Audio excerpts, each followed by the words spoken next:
Hello students, I hope you all are doing very well. So in this lecture we will solve a question related to brackets or related to the Bodmer's rule. So Bodmer's rule and bracket का concept हमने last 2 lectures में बहुत ही detail से देखा था. सो आज के lecture में हम उससे रिलेटेड साथ साथ एग्जांपल्स भी की थी, बट इससे रिलेटेड हम एक और एग्जांपल आज देख लेते हैं ताकि अगर हमारे पास फ्रैक्शंस और मिक्स्ड फ्रैक्शन की फॉर्म में कोई भी क्वेश्चन गिवन होता है तो हम उसको Bodmer's rule और with the help of bracket the concepts of bracket हम कैसे सॉल्व कर लेते हैं. ठीक है, सो क्वेश्चन सॉल्व करने से पहले अगेन मैं एक दफ़ा आपको Bodmer's रूल और ब्रैकेट्स का कॉन्सेप्ट रिवाइज करवा देती हूँ ताकि क्वेश्चन सॉल्व करते हुए आपको कहीं पे भी किसी पॉइंट में कोई कंफ्यूजन ना रहे. So simplification using Bodmer's. So Bodmer's rule basically होता क्या है? B denotes bracket, O means order, D means division, M means multiplication, A means addition and S means subtraction. Bodmer's rule हमें ये बताता है कि हमने क्वेश्चन को किस तरीके से सॉल्व करना है. मींस जो भी हमारे पास मैथमेटिकल एक्सप्रेशन गिवन है उसमें सबसे पहले मुझे क्या ऑपरेशन परफॉर्म करना है. सबसे पहले ब्रैकेट्स को सॉल्व करना होता है, देन डिवीजन का अगर साइन इन्वॉल्व हो रहा है डिवाइड करना है, देन मल्टीप्लाई करना है, फिर ऐड करना होता है और एट दी एंड हम सब्ट्रैक्शन करते हैं. सो बेसिकली ये Bodmer's रूल होता है. बहुत ही डिटेल्स इस पे लेक्चर बनाया हुआ है, आप वो लेक्चर भी देख सकते हैं. देन ब्रैकेट्स क्या होती हैं? ब्रैकेट्स हमारे पास 4 टाइप्स होती हैं: विंकुलम, राउंड, कर्व्ड, कर्ली और बॉक्स ब्रैकेट. सबसे पहले हम बार और विंकुलम को सॉल्व करते हैं, देन राउंड और कर्ली कर्व्ड ब्रैकेट सॉल्व करते हैं जहां पे भी एक्सप्रेशन में गिवन होती है, फिर कर्ली ब्रैकेट सॉल्व करते हैं और at the and box bracket को यूज करते हैं. ठीक है, सो बेसिकली ये 2 कॉन्सेप्ट से डिटेल से लेक्चर्स अपलोड हैं इस पे, आप वहां से देख सकते हैं. So moving to our question.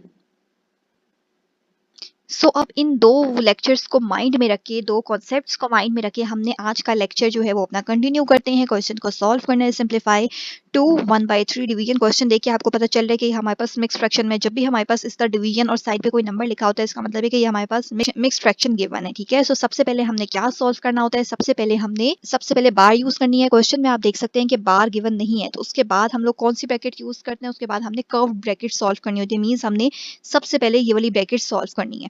सो -1/30 लिखा हुआ है, इसके साथ कोई नंबर नहीं है जिसको हम सॉल्व कर सके, तो आपने जस्ट सिंपली ये वाली जो हमारे पास कर्व ब्रैकेट है इसको रिमूव कर देना है. नेक्स्ट स्टेप में जब हम इसको रिमूव करेंगे सो यहाँ से साइन जो है वो सॉल्व हो जाएंगे, माइनस माइनस प्लस. ठीक है, बाकी सारा एक्सप्रेशन हम एज इट इज लिख देते हैं. जैसे जैसे हमने सॉल्व करना होगा वैसे वैसे हम मिक्स फ्रैक्शन को कन्वर्ट कर लेंगे अपनी प्रॉपर फ्रैक्शन में. ठीक है, नेक्स्ट स्टेप में हमने क्या करना होता है? अब हमारे पास कर्ली ब्रैकेट में ये 3 नंबर्स आ रहे हैं, मींस 2 × 5 1/2 प्लस 1/30. अब जब भी हमारे पास 3 नंबर्स आ रहे हैं और at the same time 2 mathematical operations involve हो रहे हैं तो हमने क्या करना है? हमने Bodmer's रूल यूज करना है. According to the rule BODMAS means multiplication पहले आता है या एडिशन? BODM, M पहले आ रहा है, M मींस मल्टीप्लिकेशन, A बाद में आता है मींस के एडिशन हम बाद में करेंगे. पहले हमने इन दोनों नंबर्स को 2 को मल्टीप्लाई करना है 5 1/2 के साथ. सो 5 1/2 है, इसको सिंप्लीफाई कर लेते हैं. सबसे पहले थोड़ा सा नीचे वाले नंबर को मिक्स फ्रैक्शन को प्रॉपर में कन्वर्ट करने के लिए हम क्या करते हैं? 2 को हमने मल्टीप्लाई करना होता है इस नंबर के साथ. सो 2 5 10, उसमें हमने ये वाला नंबर जो भी आगे लिखा होता है वो ऐड करना होता है. सो 5 प्लस 10 + 1 इज 11. सो आंसर हमारे पास क्या आ जाएगा? 11/2. ठीक है, सो इस स्टेप में हमने अपनी मिक्स फ्रैक्शन को कन्वर्ट कर लिया फ्रैक्शन में. अब हमें इन दोनों को मल्टीप्लाई करना है. मल्टीप्लाई करने के लिए आप सिंपली क्या कर सकते हैं? 11 2 22 डिवाइडेड बाय 2, उस तरह करके भी आप ऊपर और नीचे कटिंग कर सकते हैं. और सिंपली अगर हम थोड़ा सा ध्यान से देखें, यहाँ पे भी हमारे पास 2 है और यहाँ पे भी 2 है, तो हमें पता है कि मल्टीप्लिकेशन के लिए हमारे पास ऊपर और नीचे कटिंग हो सकती है. सो 2 and 2 हमारे पास कट हो जाएगा, ये वाला 2 भी कट हो गया, ये वाला 2 भी कट हो गया. सो एट द एंड हमारे पास यहाँ पे सिर्फ 11 रह जाएगा प्लस 1/30.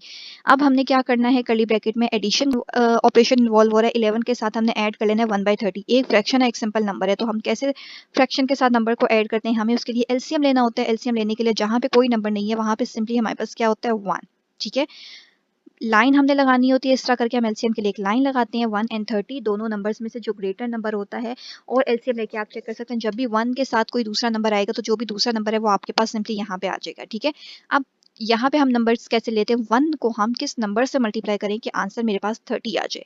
1 को मैं 30 से मल्टीप्लाई करूंगी तभी आंसर मेरे पास 30 आएगा. इसका मतलब है जिस नंबर को मल्टीप्लाई करने से आंसर आ रहा होता है वो नंबर आपने यहाँ ऊपर मल्टीप्लाई करना होता है. मीन्स 11 के साथ मैंने मल्टीप्लाई करना है 30 को. सो 11 को जब 30 से मल्टीप्लाई करूंगी सो आई गेट 330. सो जो आंसर आता है वो मैंने यहाँ लिख देना होता है. ठीक है, सिमिलरली 30 को यानी कि इस नंबर को मैं किससे मल्टीप्लाई करूँ कि मेरे पास आंसर 30 आ जाए? सो 30 को 1 से मल्टीप्लाई करने से ही आंसर 30 आता है, तो मीन्स ऊपर वाले नंबर को 1 को मैंने मल्टीप्लाई कर देना है 30 के साथ.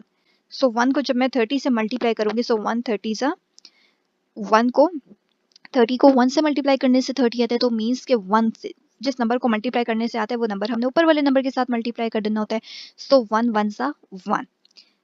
इस स्टेप में हमने सॉल्व कर लेना है। सो 330 + 1 is 331 divided by 30। Further solve नहीं हो सकता, मीन्स के नेक्स्ट स्टेप में हमने कर्ली ब्रैकेट जो है वो रिमूव कर देनी है। रिमूव कर देंगे तो हमारे पास ऐसे आ गया है, ठीक है।